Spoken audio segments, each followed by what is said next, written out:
This is DigiVision Network. Foreign investors continue to dominate investment activities in the Nigerian tech ecosystem, accounting for 87.7% of a total of $293.23 million raised across 28 deals in the first half of 2021.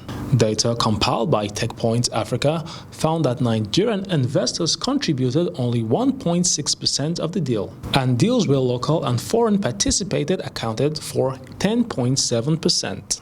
Startups in the financial services industry, known as fintech, in typical fashion as they have done in the last couple of years, led the funding activities, generating $271.61 million, which represents a whopping 92.6% control of the total investment. Despite the bad shape of the Nigerian economy, investors continue to see it as the next frontier for tech investment, as its large population remains a strong premise for expecting return on investment, and startups in the country are considered well-positioned to take their solutions to other parts of the continent. In 2020, startups in the country owed 71.2% of their investments to foreign funders.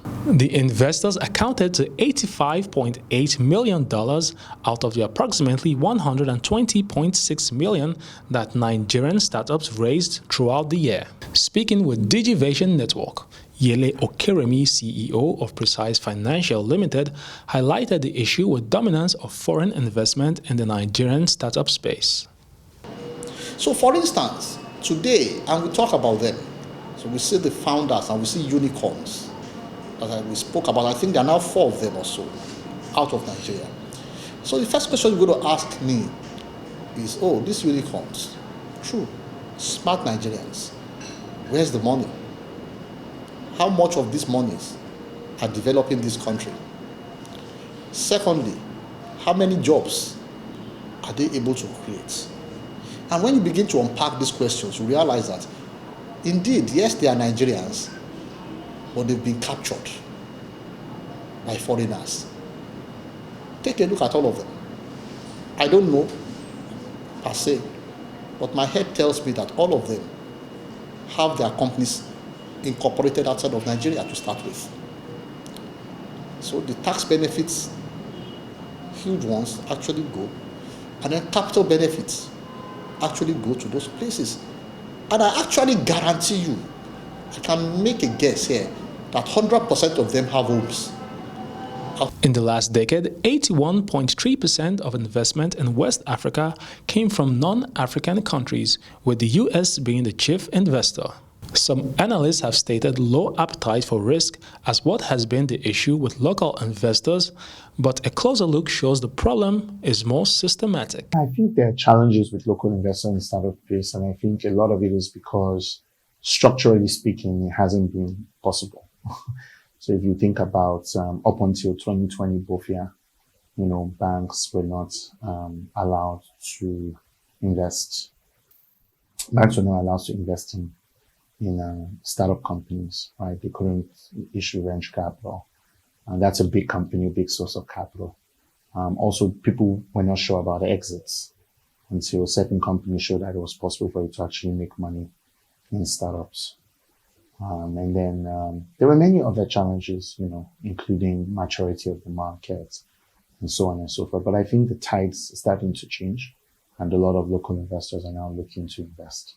Other than the benefits of retaining returns in the country, there still exist added advantages local investors bring to the table.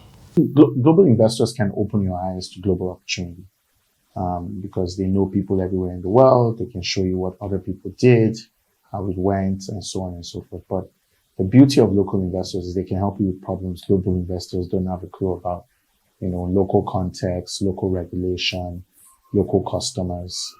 They bring you a lot of context that is often missing with the global guys. While some analysts continue to fret about the dominance of foreign investment in Nigerian startup space, to some quarters there is a bigger and brighter picture to this trend. Pro-Nigerian, and I'd always want Nigeria first before anything. But you see, I also have a problem with Nigerian entities, we are so focused on everybody being CEO rather than us building big businesses.